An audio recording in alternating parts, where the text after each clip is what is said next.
Ever since I was serious about making better videos, I was investigating how or what I should invest in. A better camera, a better audio system, or a better lighting system. There's a never-ending debate on YouTube on which one of these three things that you should invest in first, but I'm gonna tell you the way that I approach it. There are certain parts of the day where you can utilize the outside light for free, either from reflecting the sun, deflecting it, diffusing it, or just softening it. And there are 2 times during the day that you can go outside and get some really good shots with your camera, which is early in the morning and also late afternoon, which they call golden hour. So every day, as long as the sun is out, you pretty much have light for free.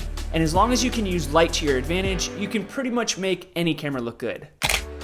This video was shot on the Osmo Pocket, and even though it's not the best quality video, it still was lit properly. But one thing that you can't do using the elements is get better audio. You can go to a quiet place and you can put up sound softening boards, but still the mic that's inside of your camera isn't that good. For example, now you're hearing the native audio out of the Sony a7S III, which I'm shooting this headshot with. Now you're hearing the native audio out of the Sony ZV-E10, and now you're hearing the native audio out of an iPhone. So the first thing that I would do is invest in a better audio setup for your camera, and that's what we're gonna talk about today on Film Alliance.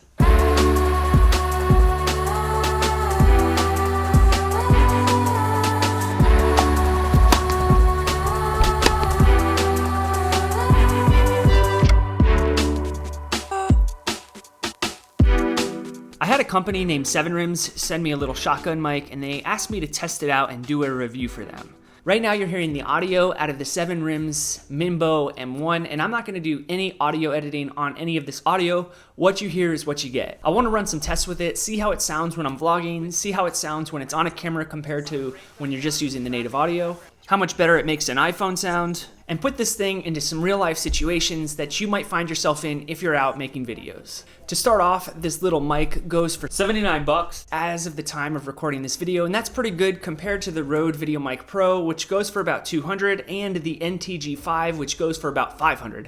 Don't drop that one. I have to say I'm really impressed with this little mic because when they first sent it to me and I unboxed it, I was trying to find the power button so that I could turn it on and actually hear the audio, but I couldn't find the power button anywhere.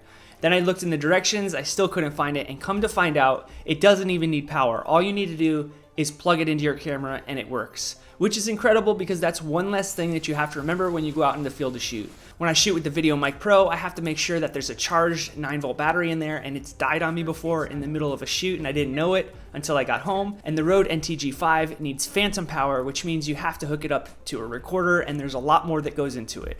The MinBo M1 is a cardioid mic, which means it only captures the sound that's on this side of the mic and what it's pointing at. So everything behind it is canceled out for the most part, and that's the way that it goes with most shotgun mics. Don't confuse the MinBo M1 with the MinBo M2. The MinBo M2 is bidirectional, which means it can capture audio on both sides of the mic, which is great for interviews and dialogue between 2 people. I personally like the MinBo M1 better because what I'm pointing at is what is going to be input into my audio. It comes with a wind muff when you're outside so it doesn't capture those gusts from the wind, and a shock mount to eliminate those vibrations that you might hear when you're vlogging. It's got a little switch on top for analog and digital. Analog is when you're hooked up to your camera. Digital is when you're hooked up to the computer so you can do voiceovers and things like that. And the little 3.5 jack on the back of the mic actually turns into a monitoring point. It has a little volume and gain knob on the top of the mic, which is really nice when you're monitoring your audio. Now with all shotgun mics, the closer you are to the audio source, the better the sound. And the farther away it goes, the more the sound falls off. That's why it's so important to always try to keep your shotgun mic within about 18 to 24 inches of your audio source.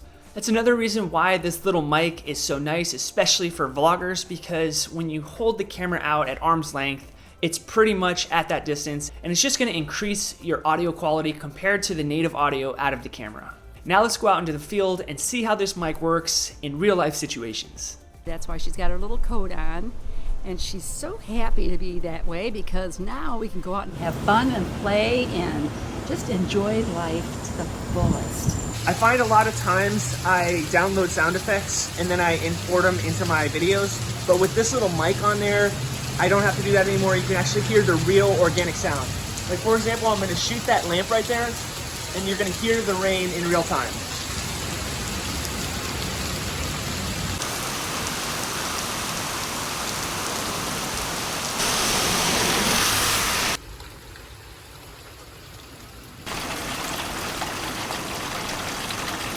Right now I'm recording some audio nature sounds at night at this lake while it's raining, using the little mic and my iPhone. Let's see what we can hear.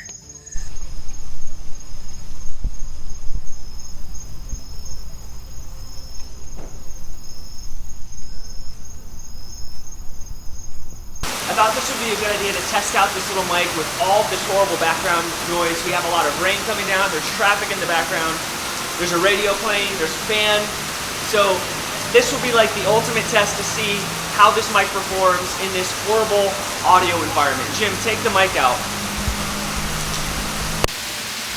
So I thought this would be a good audio test. We have a lot of background noise. We have the rain coming down, we have the fans going.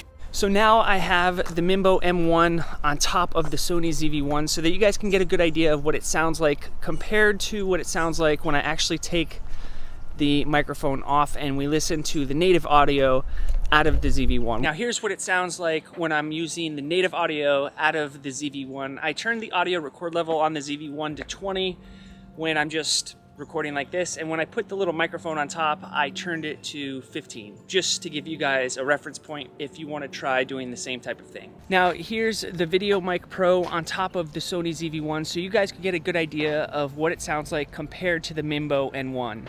Now don't forget that the Rode Video Mic Pro needs a 9-volt battery, and also it doesn't have a wind muff for when it's windy. So I hope this helped give you some conclusive results on how this little MinBo M1 shotgun mic works.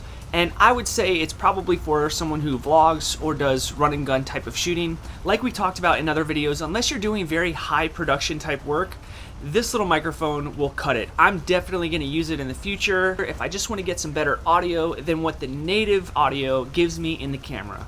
I'm Joe with Film Alliance, and until the next video, peace.